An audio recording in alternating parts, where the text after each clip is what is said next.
जय भीम, जय भारत,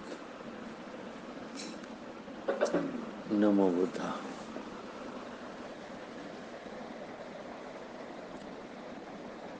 प्यारे साथियों, बहुत दिनों के बाद आपसे बात कर रहा हूँ।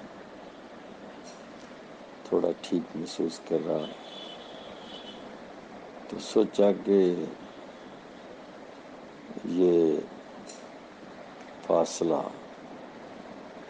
ना रहे। हमारे बीच की दीवार जो है वो नहीं रहनी चाहिए। इसलिए आज मौका पाकर मैं तुमसे बात कर रहा हूँ। कुछ दिनों से कम 3-4 दिन से मैं आरएसएस की नई गेम जो ओबीसी के बारे में चल रही है और जिसके ऊपर मंथन हुआ है और जिसका निशाना यूपी की चुनाव को जीतना है, तो इस पर मेरे ध्यान में बहुत सी बातें आ रही हैं। जब भी आरएसएस, भागवत या कोई दूसरा बीजेपी का नेता कोई बात कहता है और खास करके SC ST OBC और मुसलमान के बारे में कोई बात बोलता है, तो मैं एकदम महसूस करता हूँ कि कोई किसी नए षड्यंत्र का आगाज हो रहा है। जो आदमी आरएसएस और ब्राह्मण के दिमाग का षड्यंत्र नहीं समझ सकता, वो 3000 साल की उसकी गुलामी झेलने के बाद भी उसको दिमाग से नहीं उतार सकता।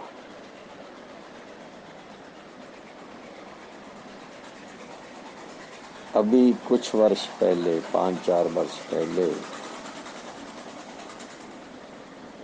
ब्राह्मणवादी व्यवस्था ने जो किया वो बहुत भयानक है। नोटबंदी की गई, CBI को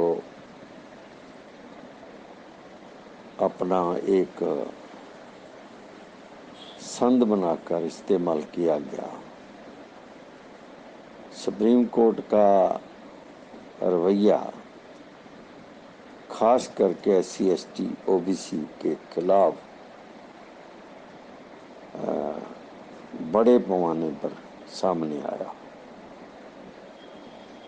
और वारी वारी वो जज जो सुप्रीम कोर्ट में आते हैं और जो ज़्यादा ब्राह्मण हैं, ब्राह्मण से भी ज़्यादा वो जो रिश्तेदार हैं, जो कम काबिल हैं मगर काबिलियत का फट्टा लगाकर उनको हर जगह बैठा दिया जाता है। चाहे वो फौज हो, चाहे वो हाई कोर्ट हो, चाहे वो सुप्रीम कोर्ट हो, चाहे वह CBI हो, चाहे वो RBI हो। और जो भी आदमी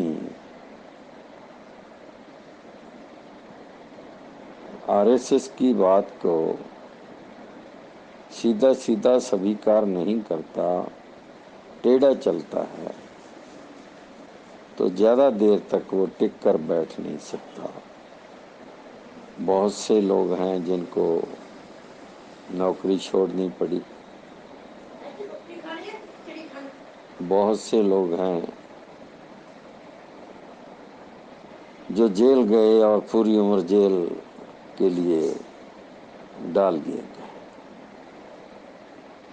और बहुत देर तक उनको जेल में रखकर मानसिक तौर पर जलील किया गया।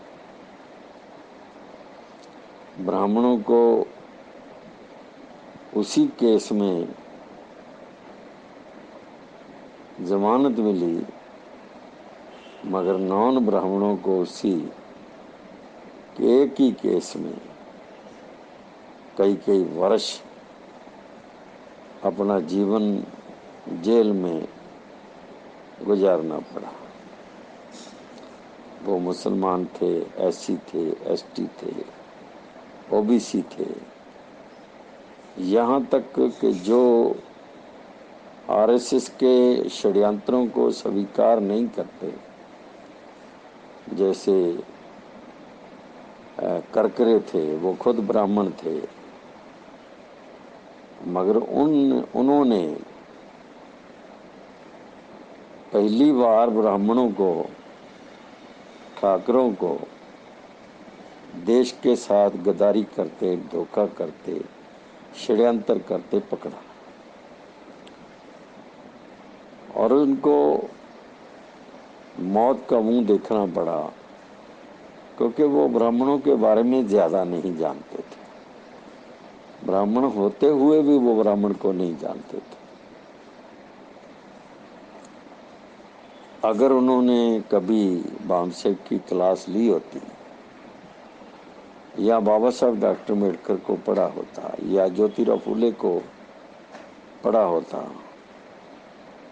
तो बहुत आसानी से वो जीवन को सुरक्षित कर सकते थे और नए षड्यंत्र को मरने से पहले आसानी से समझ सकते थे।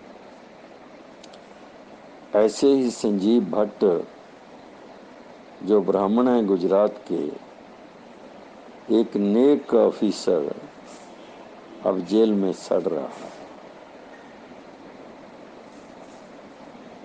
मुझे तो इस बात की खुशी भी होती है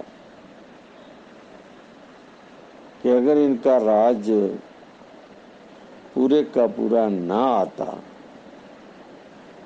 और ये लोग मुसलमान, सिख, ईसाई, एससी, एसटी, ओबीसी को घर में घुस के ना मारते और देश का जो लोकतांत्रिक ढांचा उसको तबाह ना करते और वो अंदर के दांत बाहर ना दिखाते, तो संभव है कि वो लंबा अरसा देश को घुटनों के बल पर रखते। मगर वो हंकारी लोग हैं। रावण हंकारी नहीं था, वो तो योद्धा था जो अपने देश के लिए, अपनी धरती के लिए, अपनी भूमि के लिए, मूलवासी लोगों के लिए लड़ मरा।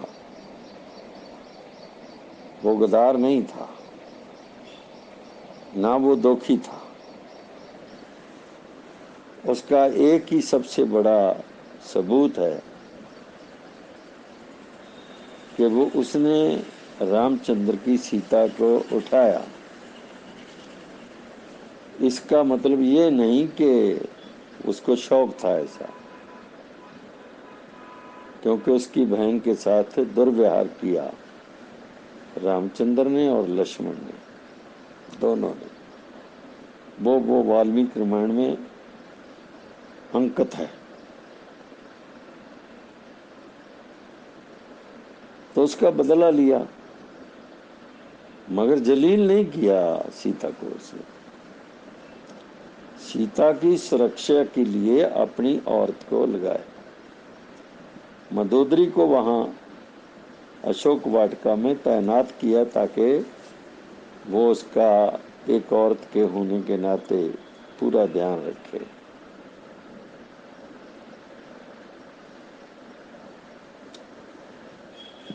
और मुझे वहाँ एक ही बात जो खटकती रहती है वो यही है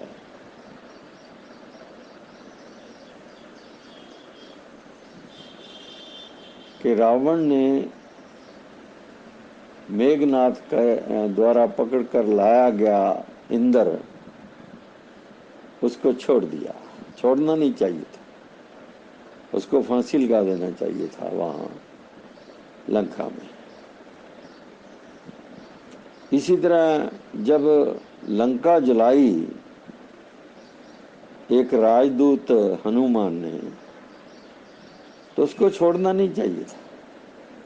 भाई कहे तो भाई राजा नहीं है, भाई मशवरा दे रहा है,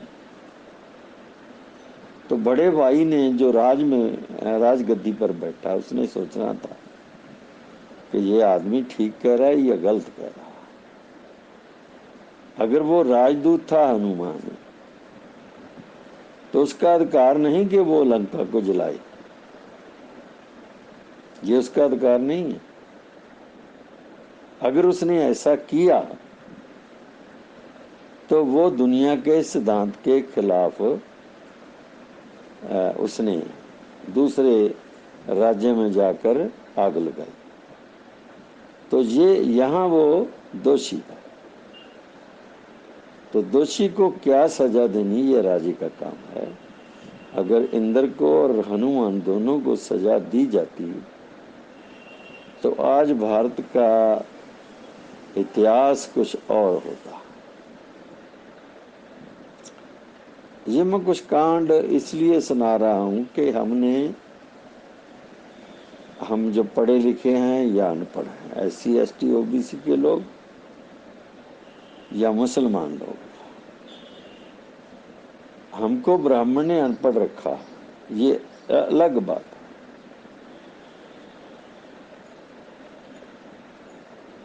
ब्राह्मण ने हमको अनपढ़ रखकर मूर्ख बनाया, ये अलग बात है। उसने हमारी सोच में अपना कंडा, अपनी जहर वो भरी, ये हमारी समझ में नहीं आया। अगर वामसेफ ना होती तो ये कभी समझ ना आता। ना तो सिख लहर की बात समझ सके लोग, ना ज्योतिराव को समझ सके लोग, ना शाहू छत्रपति को समझ सके लोग, ना बिरसा मुंडा और जोगिंद्रनाथ मंडल को समझ सके लोग, ना नारायणा गुरु को समझ सके लोग, ना जैसे दूसरे पुरुष थे हमारे, उनको समझ सके। ये वामसेफ के जरिए ही हमने इतिहास को खोजा।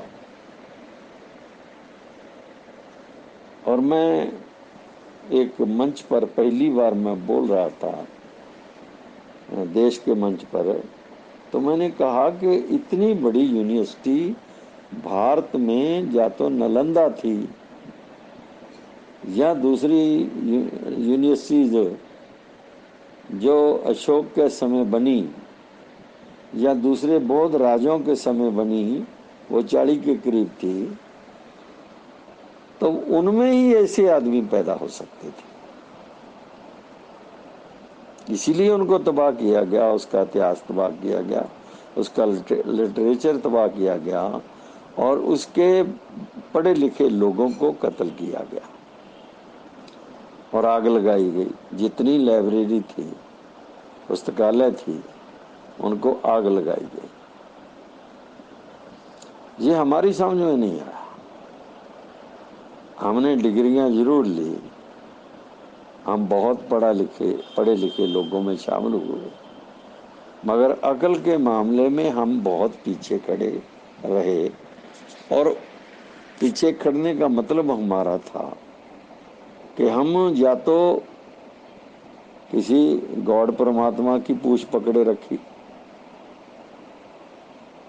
या राम की पूछ पकड़े रखी या सतनाम सतनाम करते रहे। ये की बात है, अकल की बात नहीं है। ये पूछ पकड़ना है किसी की। वो कहाँ ले जाएगा, कहाँ नहीं ले जाएगा, वो उसका काम है, मगर हमारा काम है पूछ पकड़े रखना। हमने पूछ नहीं छोड़ी मगर अपना बुथाड़ इसका कचरा करवा लिया।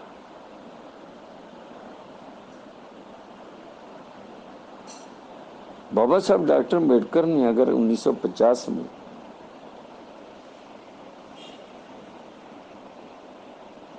संविधान ना लिखा होता तो आज भी हमारी वही स्थिति होती। कल मैं सवज्जन साहब से बात कर रहा था, अचानक उनका फोन आया। हम कम से कम घंटा 1.5 घंटा बात करते रहे दोनों भाई। तो उन्होंने एक बहुत बड़ी बात बताई मुझे, जो वामसेब वाले भी ज्यादा सही तरीके से नहीं जान सके, पर मैं खुद भी मानता हूं कि मैं उस गहराई तक नहीं गया कि 1947 की और 1950 की आजादी जो है, ये रिजर्वेशन की आजादी नहीं। हमारी रिजर्वेशन हमारा कोई मुद्दा नहीं है।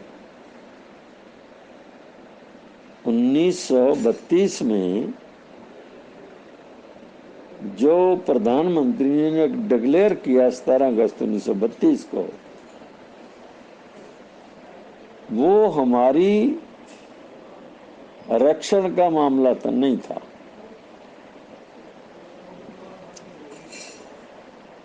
वह था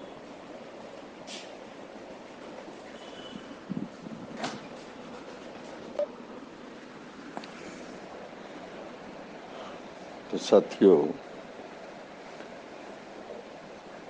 मैं पहले कॉलम में ये बात कह रहा था कि कल मेरी सवज्जन साहब से बात हुई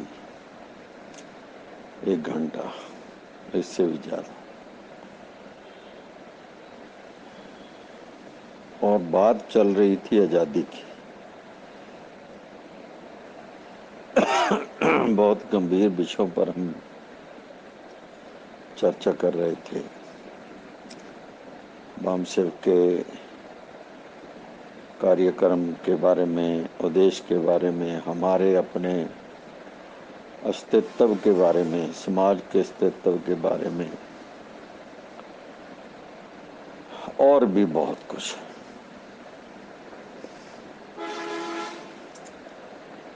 तो उन्होंने बताया कि ये 1947 की आजादी, या जो संविधान में लिखा गया, ये राखवा कर नहीं था। इसको राखवा कर कहना और मानना ही गलत है। जो लोग आम हैं वो इसे राखवा कहकर इसके खिलाफ जहर उगलते हैं, मगर जो जानते हैं कि सच्चाई क्या है, चाहे वे हाई कोर्ट में हैं, चाहे वो सुप्रीम कोर्ट में हैं, चाहे वो जज हैं, चाहे वो वकील हैं, चाहे वो उच्च अधिकारी हैं या कोई राजनीतिक नेता हैं, उनका ये मानना कि ये राखवाकरण है, रिजर्वेशन है, ये मूलतः ही गलत है। ये संवैधानिक धारा नहीं है, क्योंकि 17 अगस्त 1932 को जब गोलमेज कॉन्फ्रेंस के आखिरी दौर में प्रधानमंत्री मैकडोनाल्ड ने कहा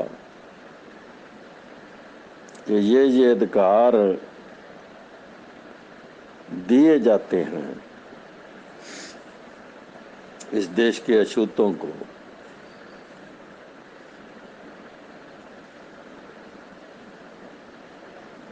तो गांधी ने कहा था कि अगर ये अधिकार इनको दिए गए तो वो भूखा रहकर मर जाएगा। जब समझौता हुआ 24 सितंबर को, बाबा साहब के साथ ब्राह्मणों का, और जिसकी अगुवाई गुजराती बनिए गांधी ने की मरण व्रत रखकर, और प्रधानमंत्री को ये लिख कर के वो भूखा मर जाएगा अगर इसे लागू किया गया, तो इसका बहुत बड़ा अर्थ था।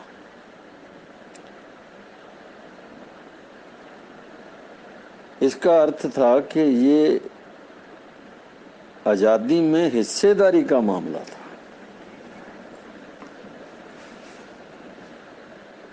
ये आजादी में, आने वाली आजादी में हिस्सेदारी का मामला था। अगर हिस्सेदारी का मामला ना होता तो गांधी 24 सितंबर को या ब्राह्मण 24 सितंबर को बाबा साहब डॉक्टर अम्बेडकर को सीटें वगैरह जो पहले नहीं थी बाद में बढ़ा दी गई, उनकी गिनती बढ़ी, वो ना देते। वो तो एक ही बात थी, चाहे वो प्रधानमंत्री ने दी, चाहे वो गांधी और ब्राह्मणों ने दी, वो तो एक ही बात है। असलियत में, हकीकत में ये दोनों में कोई सांझ नहीं है। ये दोनों अलग अलग चीजें हैं। गांधी के समझौते की बात, ब्राह्मणों के बाबा साहब के साथ समझौते की बात, और तथा प्रधानमंत्री के ऐलाननामे का जो कम्युनल वार्ड था, उसमें बहुत ढेर अंतर है। मैं इसके बारे में एक बात बताना चाहता हूं कि जब 26 जनवरी 1950 को बाबा साहब ने देश को संविधान दिया और उस पर अपना भाषण रखा, तो पंडित जवाहरलाल नेहरू भी सामने बैठे थे। वो तो प्रधानमंत्री छीन लेने वाले, प्रधानमंत्री की कुर्सी छीन लेने वाला ब्राह्मण, वो भी सामने बैठा था। तो बाबा साहब ने कहा कि इंग्लैंड में या किसी दूसरे साथ के देश में जब अधिकारों का मामला आया दो समाजों में, तो जिस समाज को अधिकार मिलने चाहिए थे, जो अधिकारों की मांग कर रहे थे, तो उसके मुखिया ने कहा उसकी संसद में, अपनी संसद में, कि तुम अपनी किताब अपने पास रखो, मुझे मेरे समाज को अधिकार चाहिए। इसका मतलब है पुस्तक का महत्व नहीं है, अधिकारों का महत्व है।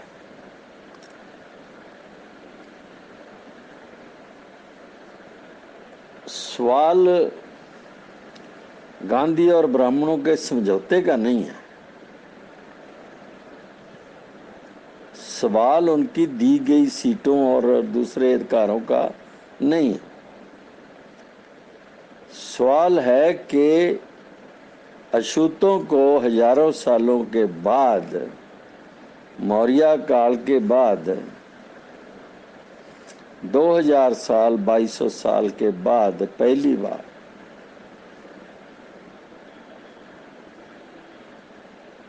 मान छोड़ने के अधिकार दिए गए।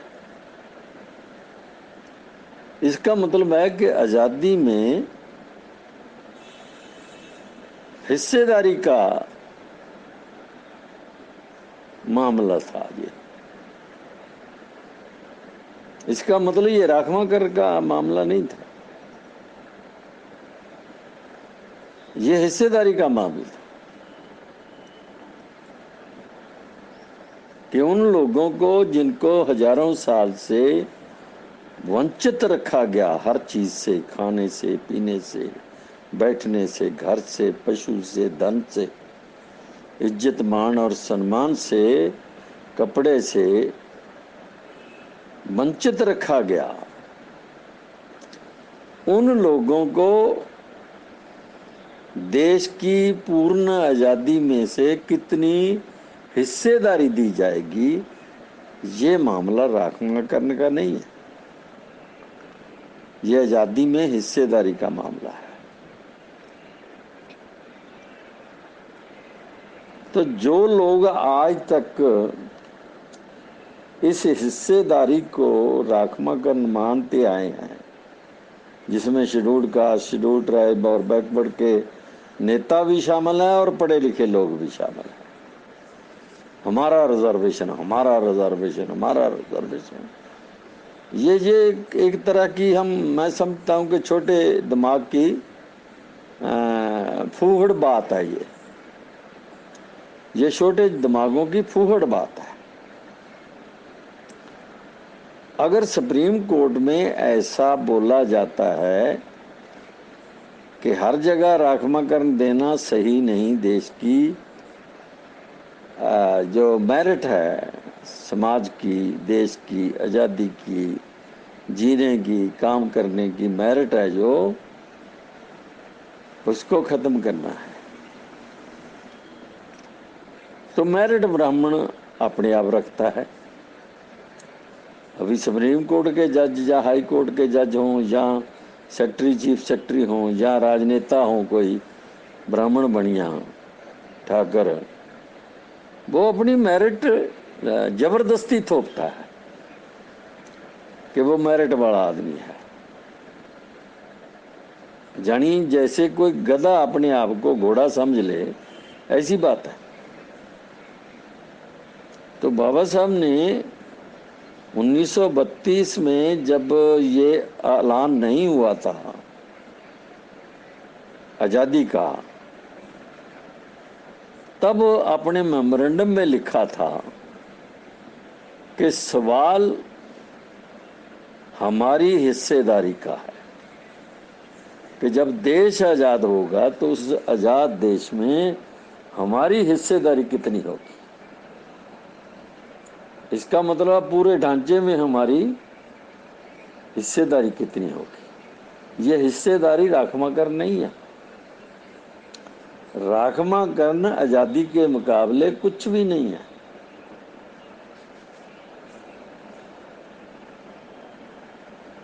जैसे ये छोटे गरीब लोगों को, ब्राह्मणों को, बनियों को, ठाकरों को या और गरीब लोगों को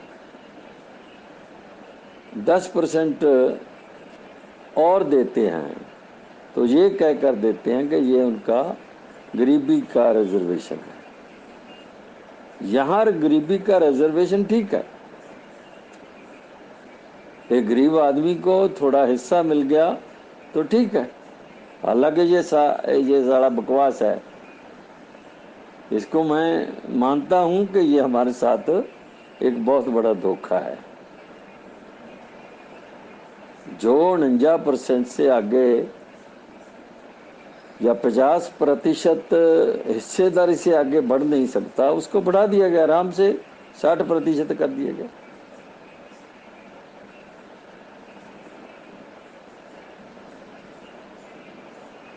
मगर जो हिस्सेदारी है वो 330, 31 और 32 धाराओं में दर्ज हुई है। उसको 16(4), 15(4) धारा, कई धाराएं और हैं संविधान की, जिनमें हिस्सेदारी का मामला बंदिश किया गया है और जिसमें जो संविधान का अंग है जिसे बदला नहीं जा सकता।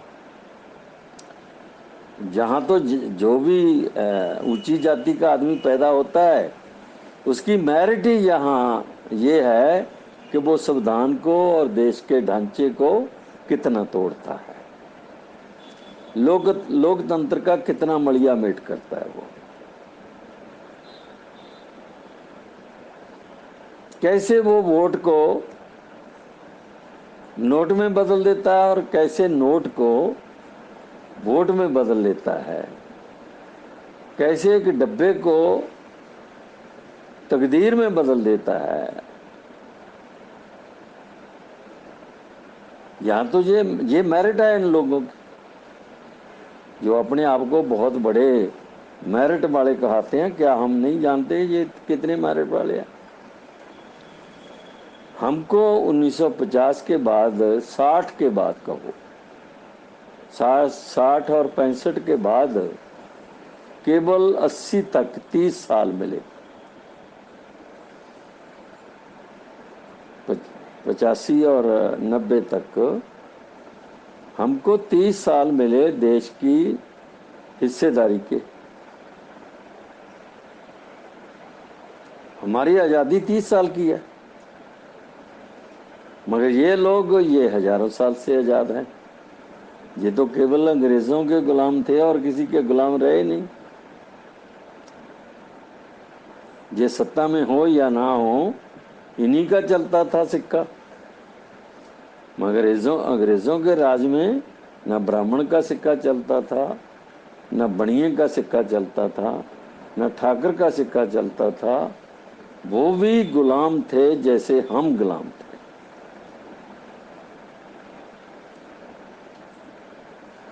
जो 1932 में हमको आजादी की हिस्सेदारी मिली, जिसकी नींव 1919 के एक्ट में दर्ज है,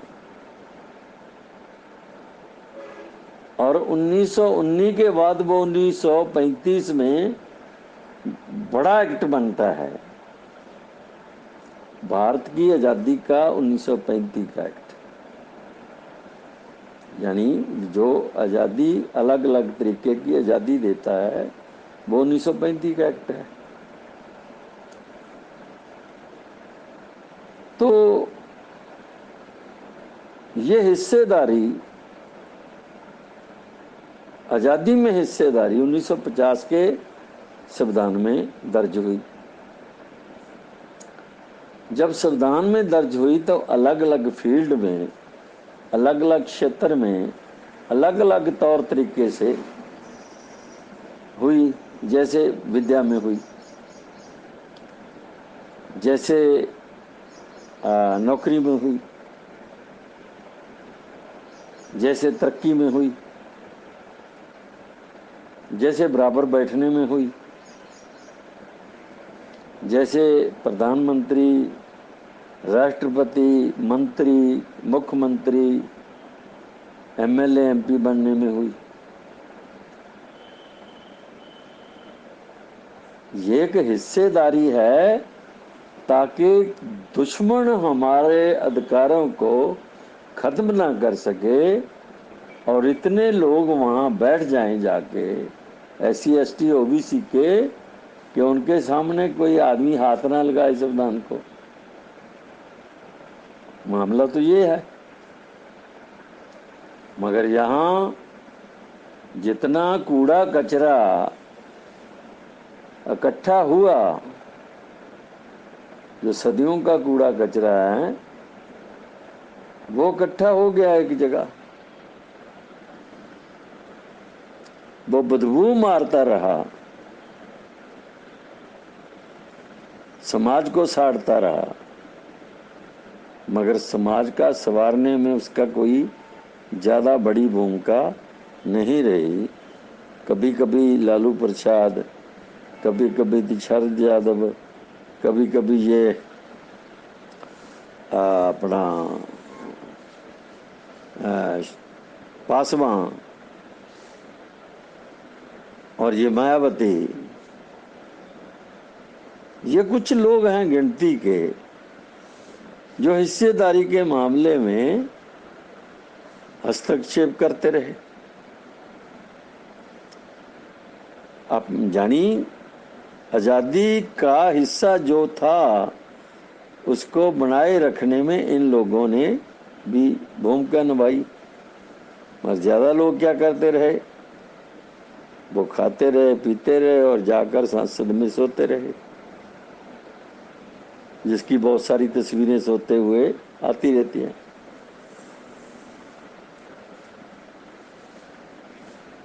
ओबीसी का आदमी तो बिल्कुल नहीं उठा,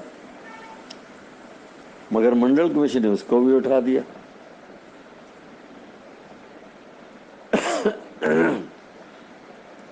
अब आरएसएस, बीजेपी या कांग्रेस की या कम्युनिस्टों की, ये सारे ब्राह्मण हैं जो, या ब्राह्मणवादी लोग हैं जो, जहां ब्राह्मण पृष्ठभूमि के लोग हैं जो, इनकी हमारे साथ लड़ाई क्या, दुश्मनी क्या? जबकि संविधान ने हमको बराबर खड़ा कर दिया, तो इनकी हमारे साथ दुश्मनी क्या है, लड़ाई क्या है? यही कि हम अपनी हिस्सेदारी मांगते हैं, ये कहते नहीं हम तुमको रिजर्वेशन नहीं देंगे। अब कहाँ हिस्सेदारी और कहाँ रिजर्वेशन?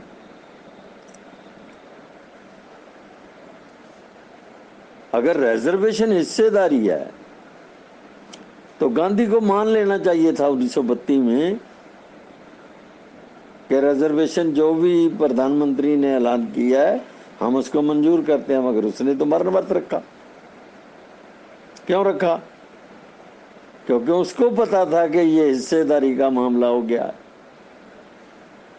वो बनिया या ब्राह्मण मिलकर ये सोच सकते थे कि ये संविधान की धारा जो 1935 में एक्ट बना, उसके अनुसार ये गांधी ने 24 सितंबर को ही सोच लिया था, उससे 19 सितंबर को सोच लिया था कि ये हिस्सेदारी का मामला है। हिस्सेदारी ना होती तो वो लड़ाई बाबा साहब के साथ ना करते। बाबा साहब अकेले थे, ब्राह्मण भी उनके खिलाफ, बनिया भी उनके खिलाफ, ठाकर भी उनके खिलाफ, सिख भी उनके खिलाफ, कम्युनिस्ट भी उनके खिलाफ, पूरा देश उनके खिलाफ, ओबीसी के बहुत सारे नेता भी उनके खिलाफ। साथ कौन खड़ा था? सबसे ज्यादा साथ कौन था? वो छूत लोग अपने साथ खड़े थे, तो मुसलमानों ने साथ दिया। मुसलमानों ने बाबा साहब डॉक्टर अम्बेडकर का दूसरों से ज्यादा साथ दिया और दिल से साथ दिया। अगर मैं हिस्ट्री दोहराऊं तो बहुत लंबी चौड़ी हिस्ट्री है ये। और यही कारण है कि मुसलमानों ने बाबा साहब को बंगाल से जिताकर ये विधानसभा में भेजा। और लोगों को ज्यादा पता नहीं है कि भारत की एक ऐसी सरकार पंजाब की बनी, पंजाब की सरकार, जिसमें एक मुसलमान था, दूसरा सर छोटू राम जाट था और तीसरे बाबा साहब थे। ये पाखड़ा डैम जो है, ये पंडित जवाहरलाल नेहरू की बनाई हुई चीज नहीं है। वो क्या जाने कि डैम क्या होता है। ये योजना शाहू छत्रपति की योजना है, जिसको लेकर बाबा साहब डॉक्टर अम्बेडकर ने अपनी सरकार बनने के बाद, ये 1935 के बाद की बात है, तो सर छोटू राम और मुसलमान प्रधानमंत्री के साथ मिलकर इसको खड़ा किया, अंग्रेजों का साथ लिया। ये तो साथ मिलती जुलती कुछ घटनाएं हैं, मगर हमारा मामला ये था कि हमारा रिजर्वेशन नहीं है, हमारा हिस्सेदारी का मामला है।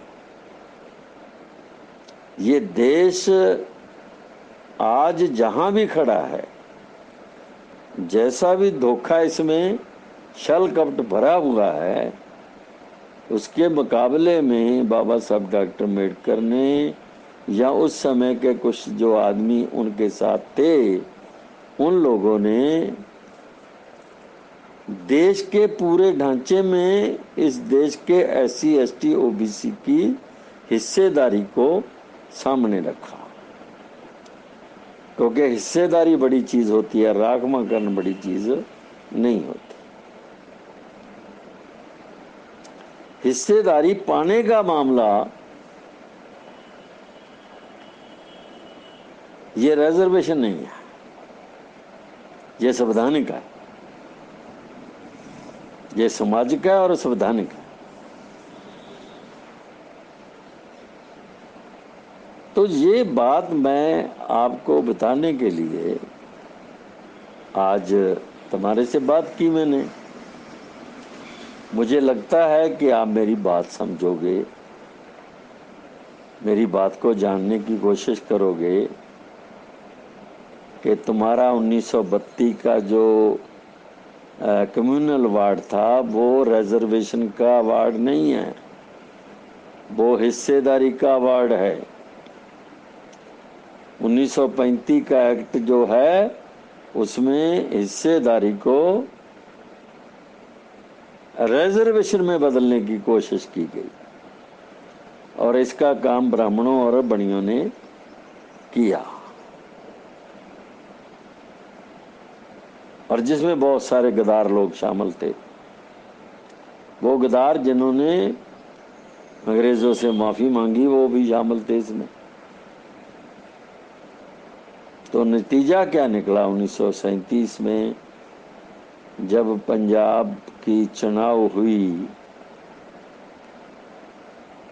जब पंजाब के लोग या पूरे भारत में लोग चुने जाने लगे प्रतिनिधि, तो बाबा साहब डॉक्टर अम्बेडकर के आदमी भी चुनकर आए। बाबा साहब डॉक्टर अम्बेडकर की हिस्सेदारी और चुनाव के बाद 1942 में वो 4 महकमों के मंत्री बने। 4 विभाग थे उनके जिनके वो मंत्री बने, और वो 1946 तक मंत्री रहे। उन 4 वर्षों में 1942 और 40 तक बाबा साहब ने जो किया वो आज पूरे देश में लागू है। अभी अभी एक औरत जिसका नाम गगन कुछ ऐसा नाम पढ़ रहा था मैं, तो वो संविधान पर टिप्पणी करती है, संविधान को बुरा भला बोलती है। तो उसको मैं बताना चाहता हूं कि अरे पगली, अगर बाबा साहब ना होते तो संविधान ना होता, ये संविधान ना होता। अगर ये संविधान ना होता, अरे तू कहाँ होती, कहाँ होती तू? तेरी क्या औकात थी इस देश में? ब्राह्मण तुमको देखने को पसंद नहीं करता था, तेरा पति मर जाता तो तुमको जिंदा जलाता था, साथ पढ़ने तुमको दिया नहीं गया, और तू उसकी वस्तु थी, तू उसकी रिजर्व वस्तु थी। वो 12 साल के बाद एक कन्याकुमारी के रूप में तुम उसके पास जाना होता था। और आज तू कहती है अगर अंग्रेज तुम्हारे पक्ष में कानून पास ना करते और बाबा साहब 1942 से लेकर 1946 तक और 1950 के संविधान तक तुम्हारे अधिकारों का वर्णन बराबर आदमी के ना करते, तो तुम्हारी क्या हिस्सेदारी होती? तुम्हारी जरूरत होती कि तुम स्टेज पर खड़ी होकर बोल सकती? तुमको भी हिस्सेदारी दी गई। बाबा साहब का शान तुम पर ये है, औरत वर्ग पर, चाहे वो ब्राह्मणी है, चाहे वो कोई छोटी जाति की औरत है, तो उसको जो अधिकार मिला है वो उसकी हिस्सेदारी है संविधान में। अरे तुमने कभी संविधान देखा नहीं, पढ़ा नहीं, तो तुम संविधान की बातें करोगी? इससे बुरी बात क्या होगी? इससे बुरी बात क्या होगी कि जिसने संविधान देखा नहीं, जिसने संविधान पढ़ा नहीं, जिसने बाबा साहब के संघर्ष को नहीं पढ़ा, वो संविधान पर टिप्पणी करती है, तो मेरे ख्याल में इससे बड़ी मूर्खता किसी की क्या हो सकती है। तो ऐसे ही हम हैं गधे, चाहे हम कितना भी पढ़े लिखे लोग हैं, हम रिजर्वेशन मामला मानते हैं संविधान को। अरे गधा, उसको घास मिल गया, चारा मिल गया खाने को, वो तो कचरे में खाने वाला पशु है, मगर मिल गया उसको चारा।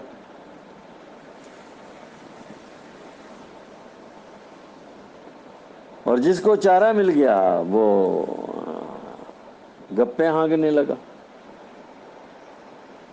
वो टीटने लगाने लगा, गलत्ते मारने लगा,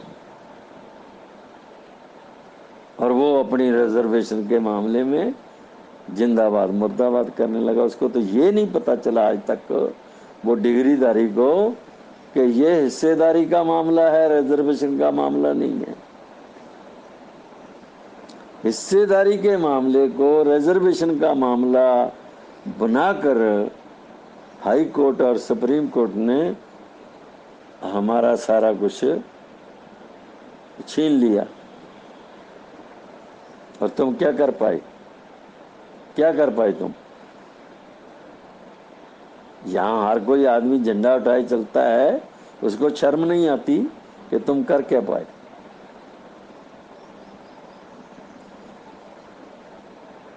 तो बात तो ये थी कि हम अपने लोगों को संविधान, हिस्सेदारी और रिजर्वेशन तीनों अलग अलग पहलू समझाते और उनको अलग अलग से खड़ा करते। हमने किया ऐसा, हमने 4 दहाके किया, हजारों लोगों ने किया, मगर सुना किसने? किसी ने नहीं। कोई प्रधान बन गया, कोई सेक्रेटरी बन गया, कोई जनरल सेक्रेटरी बन गया, कोई वाइस प्रेसिडेंट बन गया, और एक कागज लिया, मोहर ले ली, पैड लगा ली, तो जेब में डाल ली। जहां गए वहां मोहर लगाई, साइन किया और दफ्तर में हल्ला गुल्ला कर दिया, केवल रिजर्वेशन के लिए, हिस्सेदारी के लिए नहीं। अब हमारी लड़ाई देश में हिस्सेदारी है कि 85 लोग हम हैं, तो 15 लोग हमारी सारी हिस्सेदारी क्यों खा रहे हैं, यही लड़ाई है। इन शब्दों के साथ ही धन्यवाद करता हुआ रजा लेता हूँ। जय भीम, जय भारत, नमो बुद्धा, जय मुनिवासी।